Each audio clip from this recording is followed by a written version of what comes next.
Yesterday, Nancy Pelosi ordered the portraits of 4 House speakers who served in the Confederacy. Taking down these gold-framed paintings off the walls.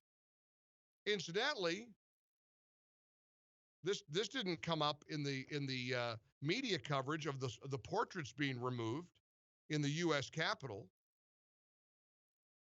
Do you think if they were all Republicans, the news media would have pointed that out? Because I didn't hear any reporter, any news outlet, at least that I saw or heard, I never heard anything about their political parties in the coverage I watched. I'll give you 3 guesses as to which political party the 4 House speakers who were removed yesterday from the Capitol belong to.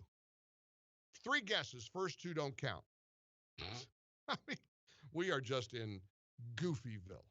22 minutes before the hour. So I'm going to challenge you to call me. Eric's going to find a call about somebody. Doesn't matter what your persuasion is. I don't care if you're Republican, Democrat, white, black, Hispanic, whatever you are.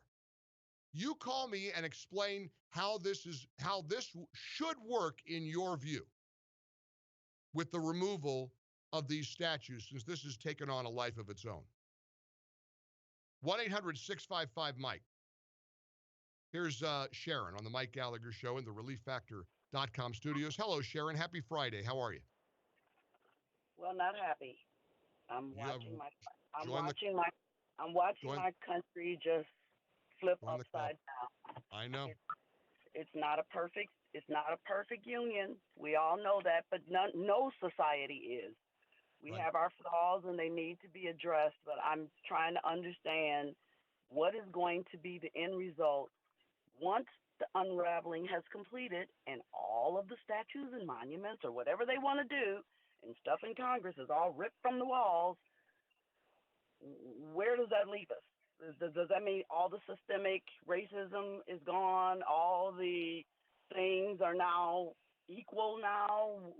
What? Because I even heard someone from Black Lives Matter say next they're going to tear down the Statue of Liberty. Oh, yeah, Statue of Liberty is problematic now. Yeah, that's great. I mean, and I love, Sharon, I love how you couldn't even say that without laughing. I mean, I love that because really comedy is maybe one of the only things that'll get us through this. Are you ready for this? Dan Cathy is the CEO of Chick-fil-A. I don't know how you feel about Chick-fil-A. I love Chick-fil-A. Go all the time. Love it. They're closed on Sundays to honor the Lord. Great product. Every franchise in America is well run. It's just a great fast food company. Dan Cathy said this week that white people should go around shining the shoes of black people with a sorrowful heart. Get this. He said he bought 1,500 shoe brushes, distributed it to all of his Chick-fil-A restaurants, and says what a great step that would be if white people could shine black people's shoes to try to atone for the sins of racism. Okay. So I was talking to a friend of mine who's all into the Black Lives Matter, and she couldn't understand why I thought that all lives matter is, a great thing. Only black lives should matter right now, not all lives matter, which I said, that's crazy. I said, let's take an analogy. Suppose your great-grandfather, let's go back even further. Your great,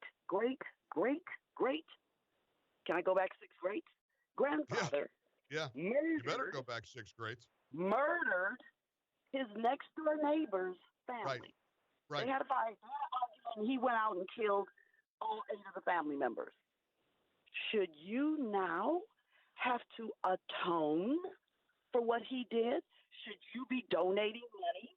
I mean, you had nothing to do with that, but you should now atone. That is the same thing that's going on right now.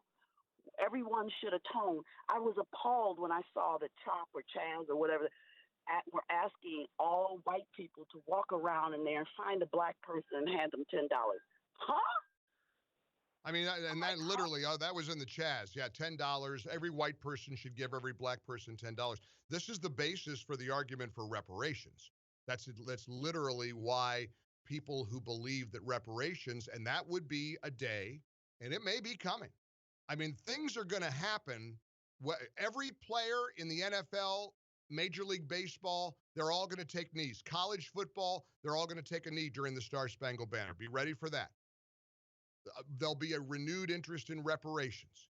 There'll be a lot of things coming down the pike that are going to be really, really overwhelming.